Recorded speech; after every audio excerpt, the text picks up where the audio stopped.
Moi non plus, je ne croyais pas à l'hypnose. Je pensais que c'était du charlatanisme. Je pensais que ça marchait bien sur certains esprits faibles et que bien évidemment, j'étais au-dessus de tout ça. Si c'est votre cas, cette vidéo est pour vous.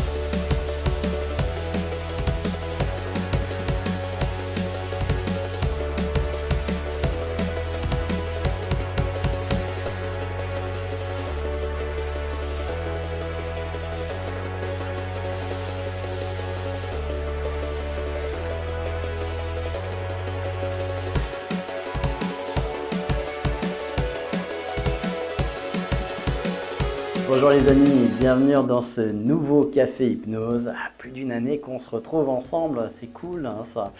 Merci de me suivre, merci par les différents réseaux de vous informer sur l'hypnose, ma passion, vous l'aurez compris, et que j'essaye de transmettre. Alors aujourd'hui c'est un jour un petit peu spécial pour moi parce que c'est ma journée de repos. Comme j'ai travaillé ce week-end, eh bien aujourd'hui je m'accorde un moment de repos et avec une bonne tasse. Là c'est pas du café, c'est du thé pour moi. Eh bien munissez-vous de la même arme pour vous aujourd'hui, là maintenant, pour passer un petit moment agréable ensemble autour du sujet de l'hypnose. Bienvenue, je m'appelle Gilbert Dagon, je suis hypnopraticien, master coach et créateur du centre Aurora où nous formons à l'hypnose, à l'auto-hypnose, à l'éveil, à la compréhension de son cerveau pour mieux fonctionner dans son environnement et avec soi-même. Et puis aussi, on offre toute une palette de soins, corps, esprit, énergie. Et ça, eh bien voilà, c'est une offre unique avec des outils innovants, des outils de la personne déjà, hein, notre savoir-faire et notre présence et notre temps. Et ça n'a pas de prix. Et puis tout orienter, tout ça pour votre santé, ça aussi ça n'a pas de prix. Hein, la santé, ça n'a pas de prix. Et puis avec des outils innovants comme Spooky 2 qui offre toute une palette de soins à travers l'énergie, à travers les fréquences, à travers du contact, à travers des stents. On fait passer les fréquences dans le corps. On fait passer les fréquences dans le corps à travers de l'énergie plasma aussi, c'est une autre possibilité. Et puis aussi avec de l'énergie scalaire. Et donc ça c'est vraiment quelque chose auquel j'ai pu expérimenter depuis un peu moins de 10 ans, mais qui a porté ses fruits autour de moi, chez moi, pour moi. Et donc là maintenant on l'ouvre au grand public, c'est bon, je suis convaincu. Et c'est un petit peu ça que j'ai toujours besoin, même pour l'hypnose.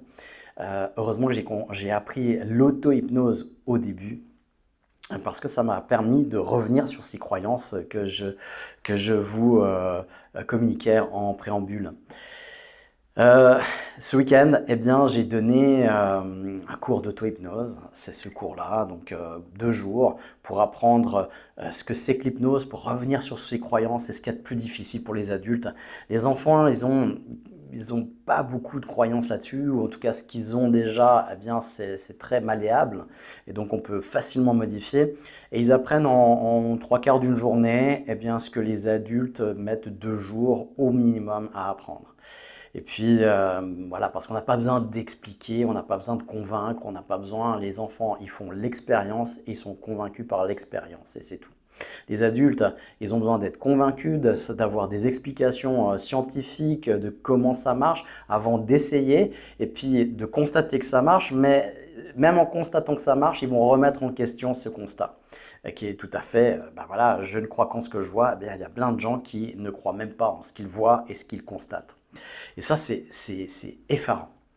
Deuxième chose aussi, et là je vais me lancer dans des clichés, évidemment que ce n'est pas une vérité absolue, mais c'est une vérité que je peux constater depuis 15 ans. Alors, une bonne quinzaine d'années, dans les formations que j'ai suivies moi-même, en hypnose et dans plein d'autres formations que j'ai faites, parce que je me suis ouvert à beaucoup plus de choses que ce que je mets en avant aussi.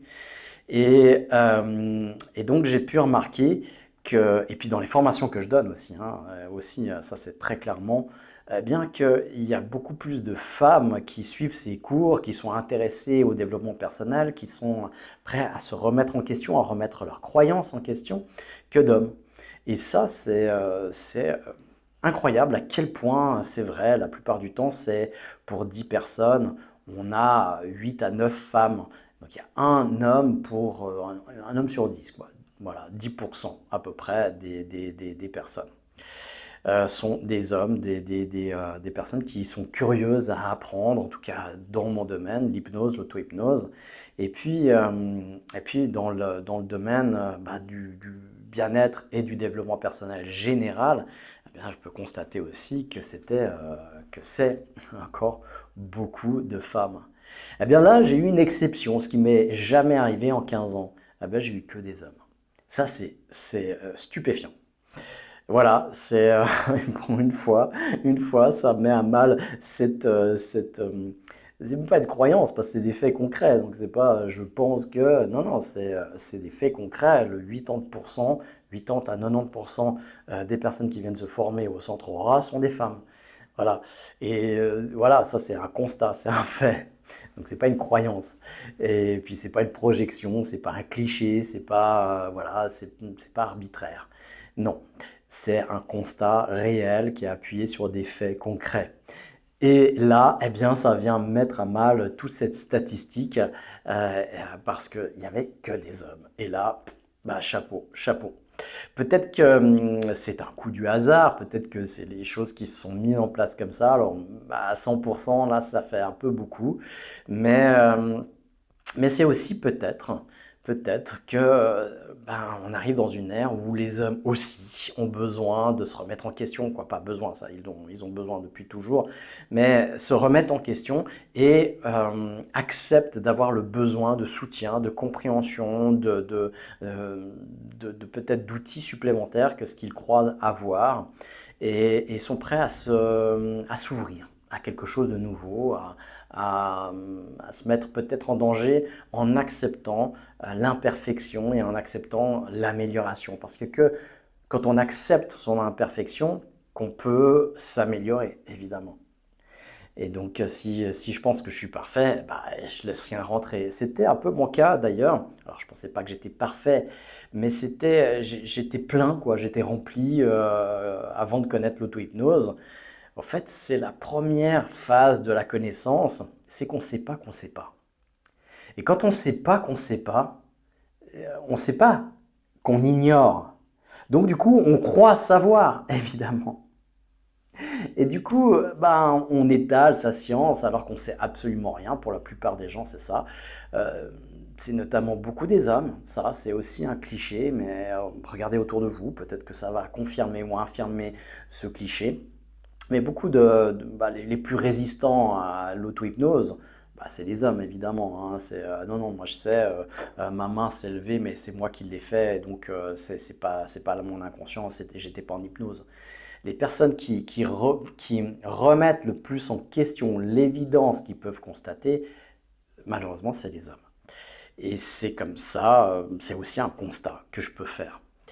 Et ceux pour qui j'ai besoin de plus donner d'arguments, de convaincre, voilà, sur l'hypnose et puis donner plus d'explications scientifiques et concrètes, c'est les hommes. Eh oui, les femmes sont plus enclines à accepter, elles sont plus pas dans, c'est pas de la crédulité ou de l'incrédulité, c'est ce qu'on Teilhard de Chardin disait, la crédibilité, c'est-à-dire la capacité à croire quelque chose sans en avoir la preuve formelle. D'accord? La Terre, ok, il y a plein de choses qui sont remises en question par rapport à la Terre. Elle est plate, elle est ronde, voilà, elle est cubique, elle est sur la carapace d'une tortue. Euh, euh, Est-ce que vous en avez fait le tour? Est-ce que vous avez concrètement expérimenté la rondeur de la Terre, la sphérique? Pas que ça soit rond, mais que ça soit sphérique. Eh ben, moi, personnellement, pas. Mais ça ne m'empêche pas d'accepter l'idée que la Terre puisse être une sphère. Ça s'appelle la crédibilité. Je peux accepter l'idée par des preuves scientifiques, par des preuves mathématiques, par des preuves logiques que la Terre est sphérique. Euh, voilà, c'est tout. Et puis, ben, je vais juste rester humble en disant, ben voilà, je n'ai pas fait le tour, j'en ai pas fait l'expérience moi-même. Et je peux me fier aussi à ceux qui en ont fait l'expérience, qui me le racontent. Alors, je suis dans la crédibilité, la capacité à croire que quelque chose est réel sans en avoir fait l'expérience. Et c'est pas de la crédulité parce que j'accepte pas tout comme ça. Voilà, on me dit la Terre, elle est incurvée. Ah ben voilà, la Terre est incurvée. Ok.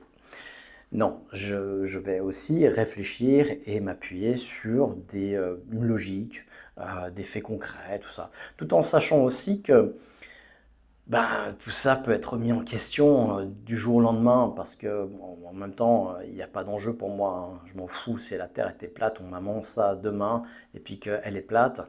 Waouh, super! Ça m'a vachement changé ma vie, ma perception du monde.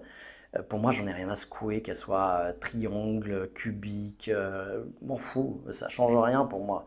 Ça va me donner plus de liberté dans ma vie, ça va me donner plus de conscience, plus d'argent, plus de facilité à vivre. Non, je crois pas, en tout cas.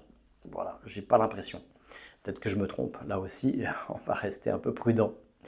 Donc voilà, bon, ben, c'est ça. Et donc les femmes sont un petit peu plus enclines à accepter l'évidence, à accepter ce qui est là, et pas à remettre en fait en question les croyances peut-être dures qu'elles avaient depuis tout ce temps, jusqu'au jour où tout à coup elles commencent à comprendre qu'elles ne savent rien. Et ça c'est la première étape, c'est très très déstabilisant, c'est quand je découvre que je suis ignorant. Je commence à savoir que je ne sais pas.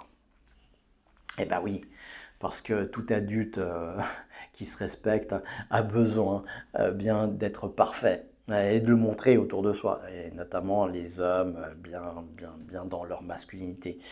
Et donc ça fait que ben voilà, c'est aussi normal hein, quelque part. C'est aussi une sauvegarde, c'est une sécurité, il y a une raison pour ça. Maintenant, on peut dépasser ça, on peut dépasser notre animalité, on peut dépasser justement le cerveau reptilien et puis rentrer dans un petit peu plus de conscience et puis d'ouverture. Par l'ouverture, je peux m'améliorer. Et cette amélioration est infinie en réalité, parce qu'on peut s'améliorer infiniment. Alors j'ai eu énormément de plaisir à voir ces hommes qui se sont remis en question, qui ont accepté, pas toujours avec facilité évidemment, mais qui ont fait ce bonhomme de chemin au cœur d'eux-mêmes. Et ça m'a rappelé mon chemin à moi aussi, à chaque fois que je donne ce cours, et je le donne souvent, c'est une fois tous les 2 mois là, en alternance avec le coaching mental qui est juste là aussi. Eh bien, ça m'a remis, me replonger dans mes débuts, dans la découverte de l'hypnose. Quand je me suis inscrit un peu malgré moi à ce cours d'auto-hypnose parce que je visais autre chose, je visais un cours sur la communication, c'est celui-là qui m'intéressait vraiment. L'auto-hypnose, j'y croyais pas, je croyais que c'était du charlatanisme, ça marchait effectivement sur certains, peut-être sur certains esprits faibles, mais en tout cas moi pas du tout, évidemment, je suis beaucoup plus fort que ça. Avec une bonne dose d'ego évidemment. Et au final, en apprenant l'auto-hypnose, j'avais personne avec qui me battre, donc j'étais juste avec moi-même. Et à ce moment-là, eh bien, effectivement, il y a un combat quand même au cœur de soi-même. C'est ouais, mais c'est moi qui ai fait ci, c'est moi qui fais ça, et ça marche pas. Mais là, je fais exprès et tout ça. Et puis quand on arrive à se guérir du rhume des foins, eh bien, il n'y a pas plus physique que ça. Et à l'époque, je ne pensais pas que c'était psychosomatique. Eh ben voilà, ben, on peut revenir sur ses croyances là-dessus. Et là, il y a un fait concret, il y a un fait tangible, il y a une réponse, il y a un résultat qu'on ne peut pas remettre en question.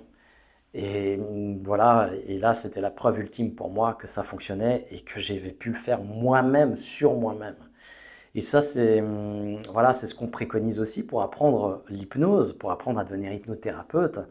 Je vois mal comment on peut faire être praticien de l'hypnose sans avoir appris l'auto-hypnose, même en préambule.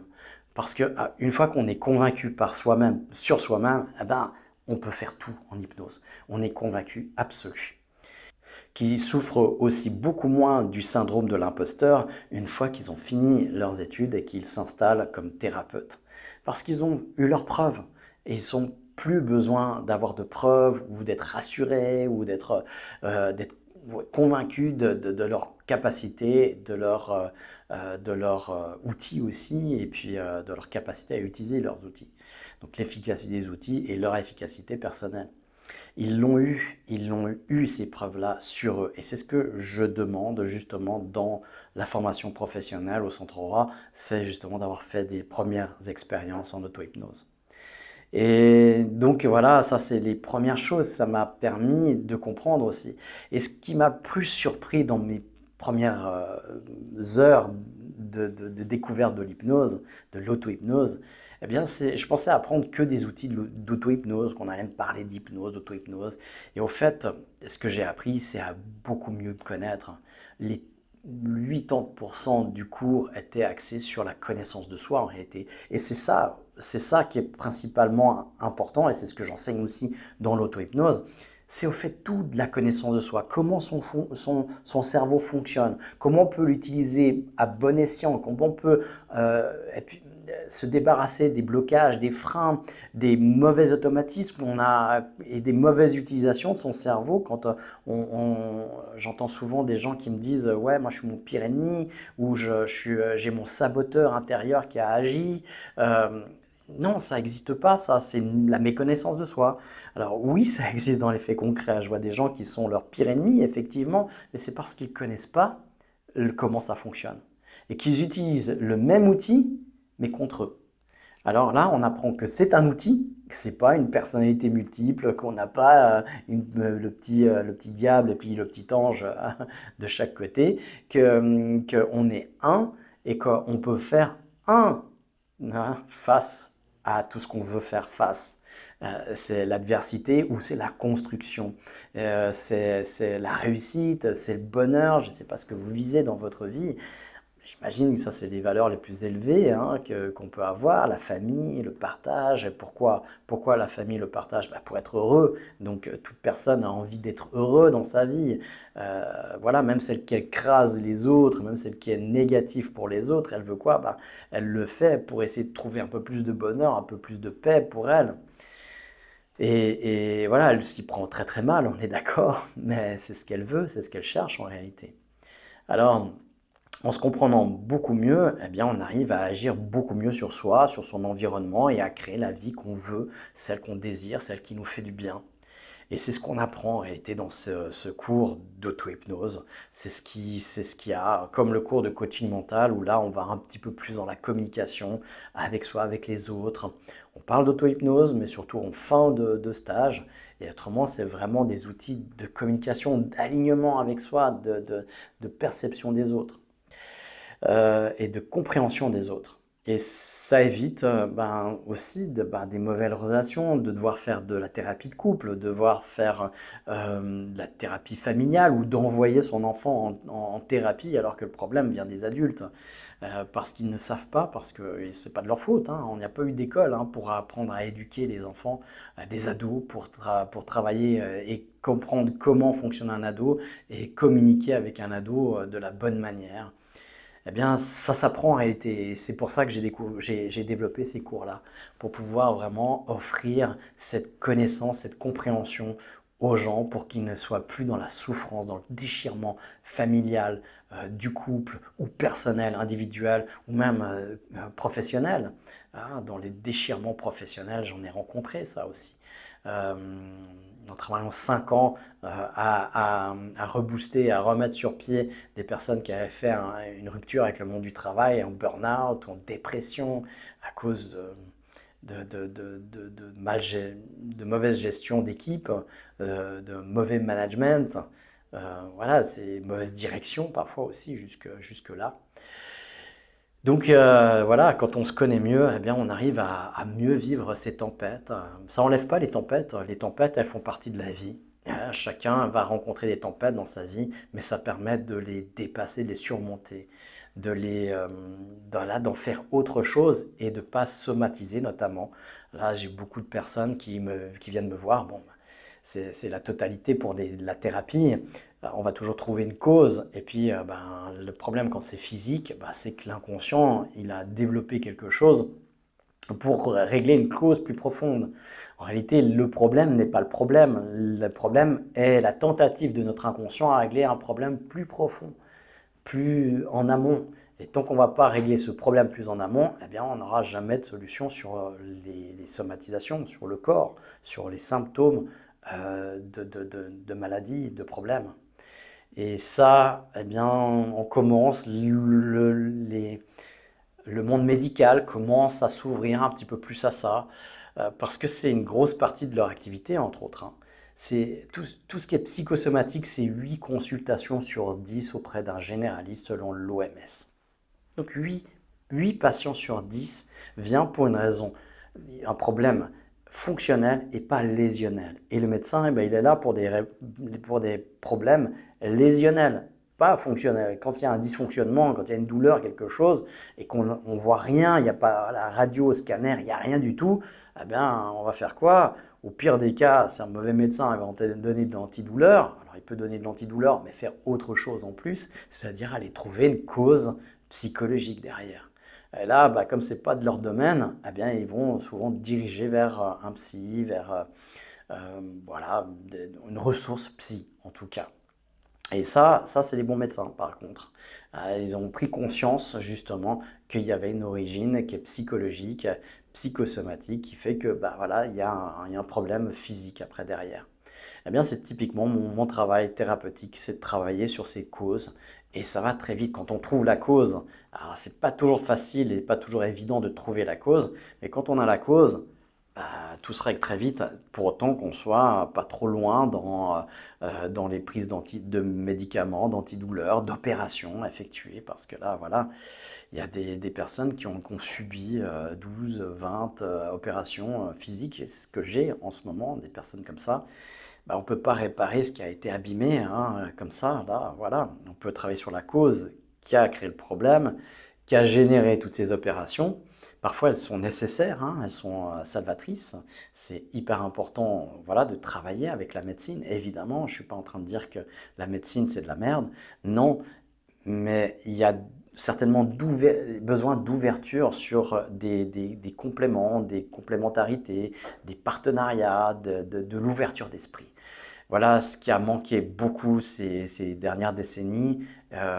Ce vers quoi on va aujourd'hui, c'est beaucoup plus d'ouverture d'esprit, effectivement. Parce que les jeunes générations ont bénéficié pour la plupart de médecine alternative, de soutien aussi, voilà, d'autres choses. Et donc, du coup, ils s'ouvrent beaucoup plus à ça. Heureusement, heureusement. Et bienvenue à eux, à toute cette nouvelle génération. Eh bien, je me réjouis de collaborer avec ces nouvelles générations. Voilà, on est un ensemble encore dans ma vidéo, de l'ancienne vidéo, ou soit celle d'avant, soit celle de la semaine passée, je ne me souviens plus.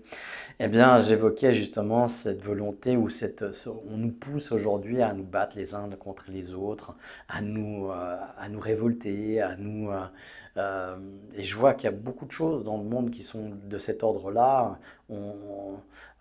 On se pointe du doigt en disant c'est de la merde, c'est pas ça, moi je fais beaucoup mieux, ou des trucs comme ça. Oui, et puis en plus, il y a des choses aussi qui sont des fois scandaleuses, parce qu'il y a beaucoup, beaucoup d'abus, il y a beaucoup d'arnaques, il n'y a jamais eu autant d'arnaques et d'escrocs aujourd'hui que dans toutes les autres époques. Parce qu'il y a beaucoup de détresse, en fait, il y a beaucoup de misère. Et ça, peut-être qu'on le voit un peu moins, on a un peu moins envie de le voir. Et peut-être qu'il y a beaucoup plus de gens qu'on pense qui ont besoin de soutien, qui ont besoin d'aide, qui ont besoin d'être accompagnés, entourés, écoutés. Voilà, petite réflexion du jour. Eh bien, je vous remercie d'être là avec moi. Et puis, je vous souhaite une excellente journée, une excellente semaine. Et puis, on se retrouve la semaine prochaine pour un prochain Café Hypnose.